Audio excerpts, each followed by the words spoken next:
कड़ाके की सर्दी के बीच में हरिद्वार में भी घना कोहरा छाया हुआ है। कोहरे के बीच में हर की पैड़ी का नज़ारा खास नजर आता है, जब हर की पैड़ी पूरी तरह से कोहरे की चादर में ढका हुआ नजर आता है। मालदीव द्वीप पर दोनों ओर बह रही गंगा की धारा से उठी धुंध में मालवीय द्वीप पर स्थित घंटाघर पूरी तरह से कोहरे से गायब हो गया है। भीषण सर्दी के चलते यहाँ हर की पैड़ी पर सुबह के वक्त गंगा स्नान करने वालों के लिए बेहद कम श्रद्धालु यहाँ पहुँचे हुए थे। हरिद्वार में घने कोहरे के चलते गाड़ियों की रफ्तार भी थमी हुई है। सुबह के वक्त की गाड़ियाँ हेडलाइट ऑन करके चलती हुई नजर आ रही हैं और गाड़ियों की रफ्तार 20 किलोमीटर प्रति घंटे की रफ्तार से आगे बढ़ती हैं।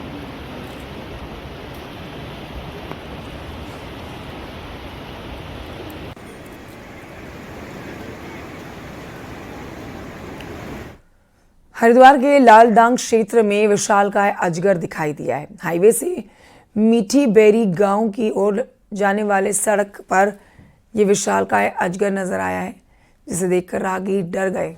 भीड़ जमा हो गई इसको देखने के लिए।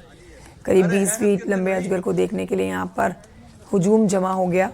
सूचना विभाग जैसे ही यहाँ पर पहुंचा, वन विभाग की टीम लेकर और अजगर को रेस्क्यू करके जंगल में छोड़ा गया।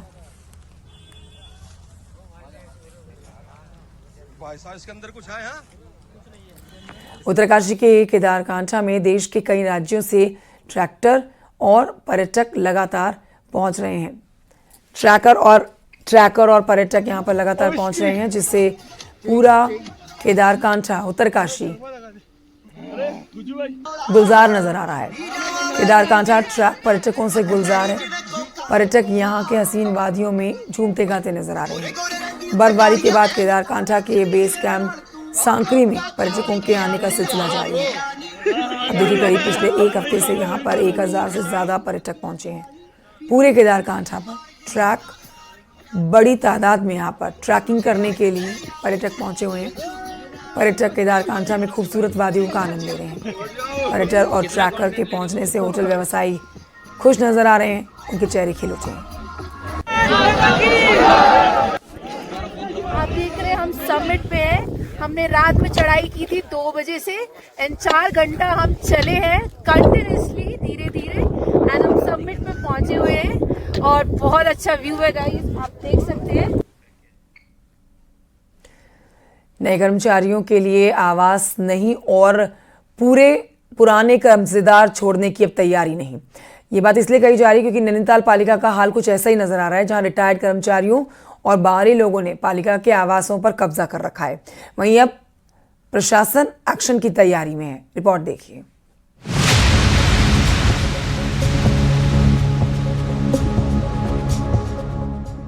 नैनीताल शहर में पालिका अपने आवासों से कब्जा छुड़वाने की जुगत में लग गई है। 500 से ज्यादा मकानों का सर्वे पूरा कर रिपोर्ट तैयार कर ली गई है। इन घरों में रिटायर्ड कर्मचारियों के साथ बाहरी लोगों का भी कब्जा मिला है। सालों से कुंडली जमाए बैठे इन कब्जेदारों को नोटिस भेजने की प्रक्रिया शुरू की जा रही है। इन घरों को न छोड़ने वाले कब्जेदारों से 3 गुना पैसा किराए के तौर पर वसूला जाएगा। इतना ही नहीं, रिटायर्ड कर्मचारियों की तो पेंशन से भी वसूली की तैयारी की जा रही है। वर्तमान में जो हमारे यहाँ काम कर रहे हैं आवंटी, इसके अलावा कुछ सेवानिवृत्त कर्मचारी हैं, उनके पास आवास हैं, और इसके अलावा कुछ 10 के आसपास अवैध लोग जो बैठे हैं। अवैध लोगों से हमने लेना आवास वापस करना स्टार्ट कर दिया है। उसमें एक व्यक्ति से हमने पिछले हफ्ते ही आवास लिया है। उसके अलावा बाकी जो सेवानिवृत्त कर्मचारी हैं, उनका जो भी रिकवरी बनती है उस हिसाब से हम कार्रवाई कर रहे हैं। सालों पहले रिटायर्ड हो चुके कर्मचारियों से आवास खाली कराना हमेशा ही चुनौती रहा है। वहीं नए कर्मचारियों को किराए में आवास लेकर रहना पड़ रहा है। हालांकि ये सब कुछ ऐसे वक्त पर हो रहा है जब निकाय चुनाव चल रहा है, इसीलिए बीजेपी इस मामले में कुछ साफ साफ नहीं कह पा रही। तो कांग्रेस आवासों और टैक्सी बाइक को रोजगार का मुद्दा बनाकर मैदान में उतर रही है। जो हमारे भाई टैक्सी चालक वाले भी हैं, बाइक चालक वाले भी हैं, उन पर भी विचार किया जाएगा। उनकी रोजी रोटी है। लेकिन बहुत सी चीजें मैं अभी नहीं कहना चाहती हूँ, क्योंकि गिनी चुनी टैक्सियाँ थी, इतनी कैसे बढ़ गई। यहाँ के टैक्सी चालकों को रोजगार मिलना चाहिए। मैं इसके लिए चाहूँगी कि यहाँ के जो टैक्सी चालक हैं उनको रोजगार मिलना चाहिए। कि जो नगर पालिका क्षेत्रांतर्गत जितने भी कर्मचारीगण हैं जो रहते हैं, लगभग 350 परिवार हैं, उनके घर को खाली कराने के निर्देश दिए जा रहे हैं। तो ये ये सोची समझी रणनीति के तहत भारतीय जनता पार्टी के लोग, उनकी जो मनोवृत्ति है, जो उनके मंतव्य है, जो उनकी सोच है, वो दर्शाती है। बहरहाल ये अलग बात है कि कांग्रेस सरकार के दौर में इन आवासों का मालिकाना हक देने पर विचार तो हुआ, जिसका विरोध भी खूब हुआ, लेकिन अब टैक्सी, बाइक और मकानों का मुद्दा चुनाव में गर्म है। वीरेंद्र बिष्ट, न्यूज़ 18, नैनीताल।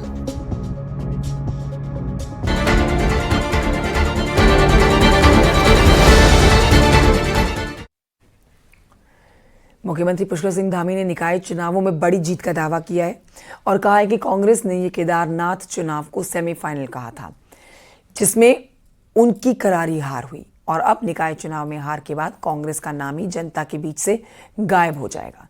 सीएम धामी ने कहा है कि निकाय चुनाव जीतकर ट्रिपल इंजन की सरकार बनेगी। साथ ही सीएम ने कहा है कि इसी महीने उत्तराखंड में यूसीसी लागू होगा, लेकिन अभी उन्होंने तारीख नहीं बताई है। न्यूज़ 18 के साथ सीएम धामी ने एक्सक्लूसिव बातचीत की है, देखिए उनका इंटरव्यू। मुख्यमंत्री पुष्कर सिंह धामी के नेतृत्व में ज्वाइनिंग का सिलसिला और नए साल की शुरुआत निकाय चुनाव के साथ होगी।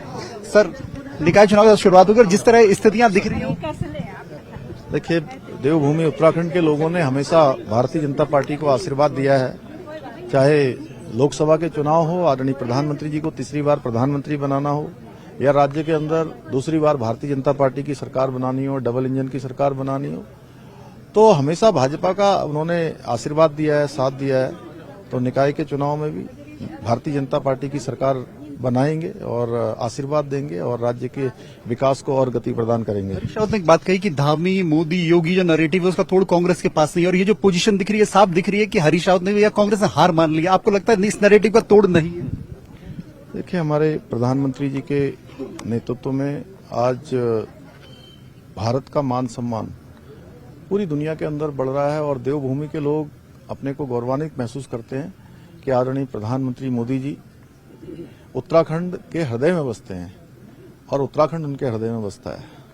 तो निश्चित रूप से देवभूमि के लोग भली भांति जानते हैं कि उनके प्रधानमंत्री बनने के बाद अनेकों काम उत्तराखंड राज्य के लिए हुए हैं, अनेक योजनाएं यहाँ के लिए स्वीकृत हुई हैं।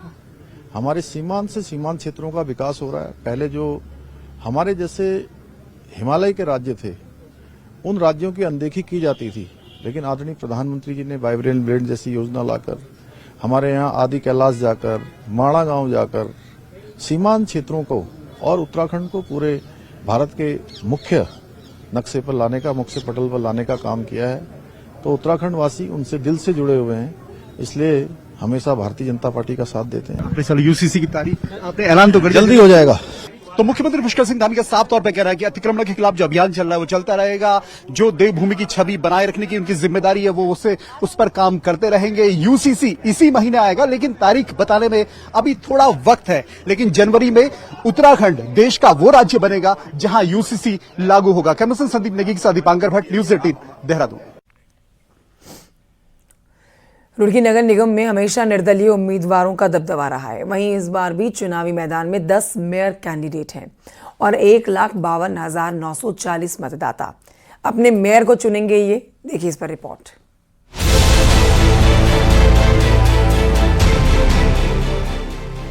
राज्य बनने के बाद से लेकर आज तक रुड़की नगर निगम में कोई भी पार्टी का प्रत्याशी जीत हासिल नहीं कर पाया है। यहाँ हमेशा निर्दलियों का ही दबदबा रहा है, भले ही वो बाद में पार्टियों में शामिल हो गए। साल 2019 में भी 10 प्रत्याशी मेयर पद के लिए मैदान में थे और निर्दलीय ने बाजी मार दी थी। वहीं इस बार भी मेयर पद के लिए 10 उम्मीदवार मैदान में हैं। कांग्रेस पार्टी मजबूती के साथ अपना इलेक्शन लड़ेगी और लड़ भी रही है। आगे निर्दलियों का दबदबा इसलिए रहा है क्योंकि पिछले सारे इलेक्शंस अगर आप उठा के देखें तो जो मेयर बने उनको प्रत्याशी बनाया गया और उसके बाद उन्होंने काम नहीं किया, शायद इसलिए वो लगातार हार। रुड़की नगर निगम में 2019 और 2025 निकाय चुनाव का समीकरण तकरीबन एक जैसा है, लेकिन वोटरों की संख्या में इजाफा जरूर हुआ है। वहीं बीएसपी भी निकाय के रण में है। ऐसे में यहाँ मुकाबला रोचक बना हुआ है। हम किए हुए हैं उन पर भारतीय जनता पार्टी पर रुड़की की जनता मोहर लगाएगी, मेयर बनाएगी, मिथक तोड़ेगी। हमने मिथक केंद्र में भी तोड़ा है, गांधी जी ने प्रदेश सरकार में मिथक तोड़ा है, रुड़की में भी भारतीय जनता पार्टी के। तो मैं अपनी जनता से यही अपील करूंगा रुड़की के हरिद्वार जिले से, क्या बहुजन समाज पार्टी को जिताएं और अपनी ताकत को मजबूत करें। रुड़की में मेयर निर्दलीय रहा आज तक, जब तो चाहे नगर पालिका बने हो चाहे नगर निगम बने हो। वो कोई बात नहीं, इस बात से निकल मत लेंगे। रुड़की में बीजेपी, कांग्रेस और बीएसपी के साथ साथ निर्दलीय उम्मीदवार चुनावी मैदान में हैं। ऐसे में देखना होगा कि क्या इस बार किसी पार्टी का मेयर बनता है या फिर इस बार भी निर्दलीय ही बाजी मारता है। मनोज जुयाल, न्यूज़ 18, रुड़की। तो रुड़की निकाय चुनावों में बीजेपी इस बार देहात क्षेत्रों से जुड़े हुए निकायों में सेंधमारी की कोशिश कर रही है। हरिद्वार सांसद त्रिवेंद्र सिंह रावत और वक्फ बोर्ड के चेयरमैन शादाब शम्स रामपुर नगर पंचायत में एक कार्यक्रम में पहुंचे। इस दौरान उन्होंने कहा कि क्षेत्र का विकास भी बीजेपी की ही तरफ से किया जा सकता है। इस दौरान त्रिवेंद्र सिंह रावत ने कांग्रेस पर हमला बोला और कहा कि कांग्रेस सिर्फ परिवार की राजनीति करती है। शादाब शम्स ने कहा कि बीजेपी अब रेगिस्तान में भी कमल खिलाने जा रही है, इसलिए पहली बार नगर पंचायत बनी है रामपुर में बीजेपी जीत हासिल करने जा रही है। रामपुर के लोगों को ये तय करना है कि उनको कैसे नींव रखनी है, मजबूत नींव रखनी है, विकास के लिए नींव रखनी है या कुछ खास लोगों को खुश करने के लिए रखना है। भारतीय जनता पार्टी युवा मुख्यमंत्री पुष्कर सिंह धामी के नेतृत्व में ऐतिहासिक जीत के लिए जा रही, क्लीन स्वीप। मुझे लगता है कांग्रेस का कुछ नहीं है, पूरी तरह से कांग्रेस तो कहती थी हम चुनाव लड़ रहे हैं, केदारनाथ सेमीफाइनल है, जो सेमीफाइनल में बाहर हो जाता है वो फाइनल के लिए एलिजिबल नहीं होता, तो कांग्रेस तो पहले ही बाहर हो। और ये बढ़ते आगे आपको बताते हैं, उत्तरकाशी में 3 नगर पालिका में बीजेपी के 3 नेता बागी होकर चुनाव लड़ रहे हैं, जिससे बीजेपी की परेशानी बढ़ चुकी है। बाड़ाहाट, बटकोट, पुरोला पालिका में बागी प्रत्याशी दमखम के साथ चुनावी मैदान में उतरे हुए हैं। नगर पालिका बाड़ाहाट से पूर्व नगर पालिका अध्यक्ष भूपेंद्र चौहान और पुरोला पालिका से अमित चंद शाह बीजेपी से बागी होकर अध्यक्ष पद का चुनाव लड़ रहे हैं। तो बीजेपी का कहना है कि किसी के जाने से कोई फर्क नहीं पड़ता और नगर पालिका में बीजेपी की बम्पर जीत होने वाली है। हाईकमान के द्वारा प्रत्याशी दिए गए हैं और जो अधिकृत हैं वो इतने सुलझे और इतने भाजपा के पुराने कर्मठ और कार्यकर्ता है कि निश्चित रूप से बीजेपी उनके जो है वो विजय श्री प्राप्त करेंगे। और जो हमारे बागी अभी आज की तारीख में हैं उनका सभी लोगों का अपना पहले से मन था, लेकिन भारतीय जनता पार्टी में कोई फर्क पड़ने वाला नहीं है। ये अटल आडवाणी की पार्टी थी, ये मोदी जी की पार्टी है, लेकिन सिस्टम जो है मैं सिस्टम के विरोध में जा रहा हूँ। मैं भारतीय जनता पार्टी के विरोध में नहीं जा रहा हूँ। ये बात पत्रकार मित्रों सुन लेना, क्योंकि भारतीय जनता पार्टी का जो निशान अमुक व्यक्ति को मिला है मेरे छाती के अंदर है, और जो ये निशान जो है जो गैस सिलेंडर है ये उसके ऊपर है। हरिद्वार नगर निगम की बात करते हैं, जहां पर चुनाव के लिए प्रचार ने रफ्तार पकड़ी हुई है और बीजेपी ने प्रचार में पूरी ताकत लगा दी है। बीजेपी नेता लोगों से वोट की अपील कर रहे हैं। हरिद्वार में आज बीजेपी चुनावी ऑफिस खोलेगी, जहां पर इस दौरान सांसद त्रिवेंद्र सिंह रावत भी मौजूद रहने वाले हैं। कांग्रेस भी आज चुनावी कार्यालय खोलने जा रही है। कांग्रेस ने भी चुनाव प्रचार को तेज कर रखा है। बीजेपी ने किरण जैसल और कांग्रेस ने अमरेश देवी को प्रत्याशी बनाया है।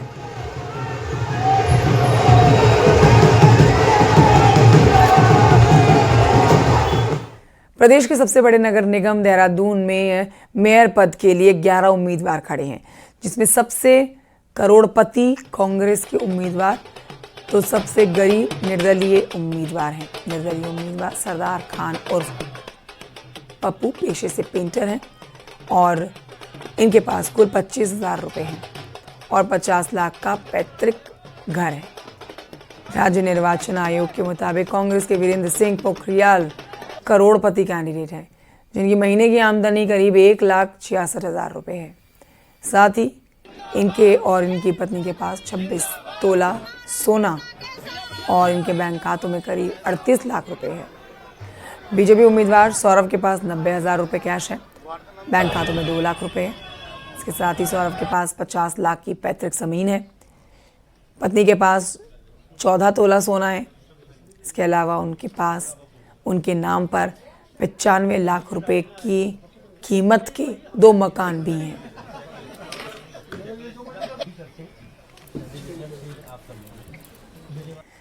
और आइए बढ़ते हैं आगे, आपको बताते हैं निकाय चुनाव में रामनगर में नगर पालिका का मुकाबला जो है वो बेहद दिलचस्प हो चला है। यहाँ पर कांग्रेस ने सीट को ओपन छोड़ा है, लेकिन इस चुनाव में कांग्रेस के 2 दिग्गजों की साख दांव पर लगी है। रिपोर्ट देखिए।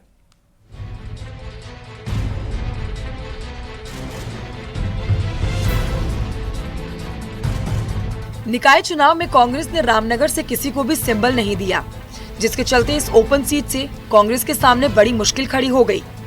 बताया जा रहा है कि दावेदारों में भुवन पांडे को जहां रणजीत रावत का साथ मिला है, तो वहीं दूसरे दावेदार मोहम्मद अकरम के पीछे हरीश रावत गुट लगा हुआ है। ऐसे में दोनों प्रत्याशियों के साथ ही पार्टी के दोनों दिग्गजों की साख भी दांव पर है।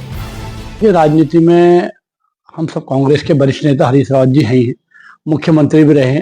एक बहुत ज्यादा विलक्षणताएं होते हुए कांग्रेस के अंदर और बहुत सामान्य सीट होने पर बहुत दावेदार होने के नाते सीटिंग गेटिंग के फार्मूले को भी ध्यान में रखते हुए, माइनॉरिटी को भी ध्यान में रखते हुए जब ये स्थिति नहीं हुई तो रावत जी ने इस सीट को ओपन कर दिया। हरीश रावत खुद हमेशा रामनगर में निर्दलीय को सपोर्ट करते आए हैं, तो ये तथ्य किससे छुपा थोड़ी है। इस बार भी रामनगर में कांग्रेस ने जो है सिंबल तो नहीं दिया पार्टी ने, लेकिन जो रामनगर लोकल बॉडी है कांग्रेस की, नगर कांग्रेस है या ब्लॉक कांग्रेस है या जो है मालदन कांग्रेस कमेटी है, तो इन्होंने मिल करके जो है भुवन पांडे को चुनाव लड़ा रहे हैं। भुवन पांडे नगर पालिका से वीआरएस लेकर चुनाव लड़ रहे हैं। ऐसे में अनुभव में वो मोहम्मद अकरम से आगे नजर आते हैं, लेकिन भुवन पांडे के लिए खुद कैंपेनिंग कर रहे रणजीत रावत के चलते मामला दिलचस्प हो चला है। मैं बहुत अच्छी लीड दूंगा, बहुत अच्छा लड़ूंगा, जनता मेरे साथ है और तमाम लेबर मजदूर बड़े लोग सब मेरे साथ। जब तुम मेरी काट पे हो तो मुझे तो अपना सहारा चाहिए सियासत में, तो कुदरत ने हरीश रावत जी को मेरे साथ भेज दिया। कि मैं किन्हीं 2 लोगों से नहीं लड़ रहा हूँ, मेरी लड़ाई है रामनगर में अशिक्षा के खिलाफ, मेरी लड़ाई है रामनगर में बदहाल स्वास्थ्य सेवाओं के खिलाफ, मेरी लड़ाई है रामनगर में सामाजिक बुराई जुए के खिलाफ। निकाय चुनाव 2025 के बहाने फिर दोनों दिग्गज आमने सामने दिखाई दे रहे हैं। ऐसे में रामनगर की सीट पर सबकी निगाहें हैं। न्यूज़ 18 के लिए रामनगर से गोविंद पाटनी की रिपोर्ट। केंद्रीय राज्य मंत्री अजय टम्टा ने पिथौरागढ़ में मेयर पद के लिए पार्टी उम्मीदवार के लिए वोट मांगे हैं। केंद्रीय मंत्री ने पिथौरागढ़ सीट में पैदल घूमे और मतदाताओं से बीजेपी की कल्पना देवलाल को वोट देने की अपील की। और आपको बताएं कि इस मौके पर टम्टा ने कहा कि बीजेपी की डबल इंजन की सरकार ने पिथौरागढ़ में हवाई सेवा शुरू करवाने के लिए जद्दोजहद की है। साथ ही मेडिकल कॉलेज निर्माण का भी काम बीजेपी ने करवाया है। यही नहीं, सड़कों को बेहतर बनाने का काम भी बीजेपी की सरकार ने किया है, जिसका फायदा निकाय चुनाव में पार्टी को मिलेगा।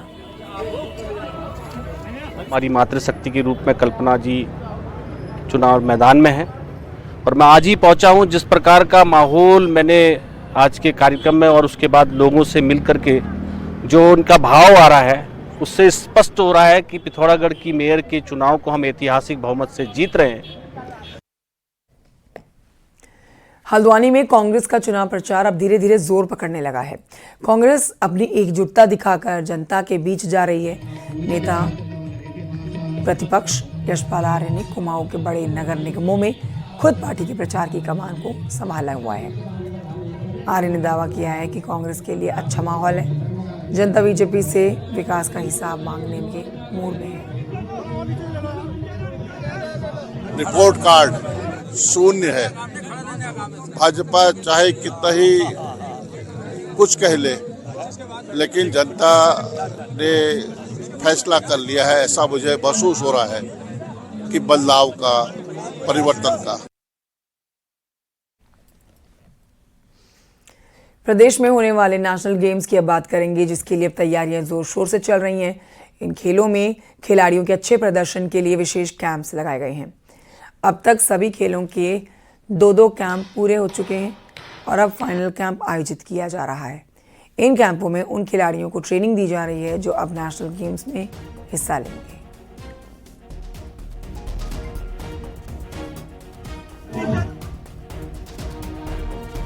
गेम्स के कैंप्स चल रहे हैं और कुछ के तो 2 खत्म हो चुके, तीसरे की तैयारी चल रही है। हम लोगों का बस ये कहना है कि हम लोग कैंप्स में ये देख रहे हैं कि उन कैंप्स में बच्चों को डीबीटी के माध्यम से जो पेमेंट होता था हुआ नहीं हुआ, उनके इक्विपमेंट जो खरीदे जाने थे खरीदे नहीं खरीदे गए, कोचेस जो आए थे वो अच्छे स्टैंडर्ड के थे नहीं थे, ये सारी जिम्मेदारी उन्होंने उत्तरांचल ओलंपिक एसोसिएशन को दिया हुआ है। वो अपने स्तर से कर रही है और बहुत अच्छा बखूबी काम अब तक निभाया गया है इसमें। उत्तराखंड बोर्ड की परीक्षा तारीखों का ऐलान हो गया है। साल 2025 के लिए उत्तराखंड बोर्ड के एग्जाम 21 फरवरी से शुरू होंगे और 11 मार्च को खत्म हो जाएंगे। 10वीं और 12वीं की परीक्षा तारीखों का ऐलान किया गया है। रामनगर में बोर्ड की बैठक के बाद फैसला लिया गया। इस बार बोर्ड परीक्षाओं में 2,23,000 से ज्यादा छात्र रजिस्टर्ड हैं और परीक्षा के लिए पूरे राज्य में 1,245 एग्जाम सेंटर्स बनाए गए हैं। ये परीक्षाएं 21 फरवरी से शुक्रवार 2025 से शुरू होंगी और 11 मार्च 2025 को संपन्न की जाएंगी लिखित परीक्षाएं। इस वर्ष हाई स्कूल में हमारे 1,13,688 बच्चे पंजीकृत हैं और इंटरमीडिएट में 1,09,699 बच्चे पंजीकृत हैं। मुख्यमंत्री पुष्कर सिंह धामी ने शीतकालीन चारधाम यात्रा को राज्य के लिए गेम चेंजर बताया और कहा कि आने वाले सालों में इससे रोजगार में अच्छी खासी बढ़ोतरी होगी। सुनिए। हमारे राज्य के लिए बहुत बड़ा एक गेम चेंजर साबित होने वाला है, क्योंकि 6 माह जब कपाट खुले होते हैं हमारे धामों के, उस समय यात्रा बहुत जोर शोर से चलती है। उस दौरान हमारे व्यापारियों का काम चलता है, होटल वालों का काम चलता है, घोड़ा खच्चर वालों का काम करता है, डंडी कंडी वालों का काम चलता है, टैक्सी वालों का काम चलता है। अनेक प्रकार के सभी लोगों को कुछ न कुछ काम मिलता है, सबकी आर्थिकी चलती है, व्यापार चलता है, कारोबार चलता है और ये लाइफलाइन है। लेकिन 6 माह यात्रा जब बंद हो जाती थी, कपाट बंद हो जाते थे, तो उनका कारोबार बंद हो जाता था, उनको अन्य स्थान अपने सब काम बंद करने पड़ते थे। इस यात्रा के शुरू होने से एक नया अध्याय शुरू हो रहा है, एक नया काम शुरू हो रहा है। खबर अल्मोड़ा से, जहां पर 38वें राष्ट्रीय खेलों में योगासन होना है, जिसके लिए अभ्यास किया गया है। कई संस्थान के बच्चों ने यहां पर योग साधना की है। खेल प्रशिक्षक ने कहा है कि राष्ट्रीय खेलों में अल्मोड़ा को योगासन के लिए चुना गया है, जिसकी तैयारी जोरों से चल रही है। आज 38वें खेल के तहत यहाँ पे योगा का डेमोन्स्ट्रेशन किया गया है और सांस्कृतिक प्रोग्राम किया गया है और कल सोमेश्वर में पांडा सा प्रोग्राम किया जाएगा, जिससे खेल का प्रचार प्रसार हो और हर खिलाड़ी तक संदेश जाए कि इस बार 38वें राष्ट्रीय खेल उत्तराखंड में होना है।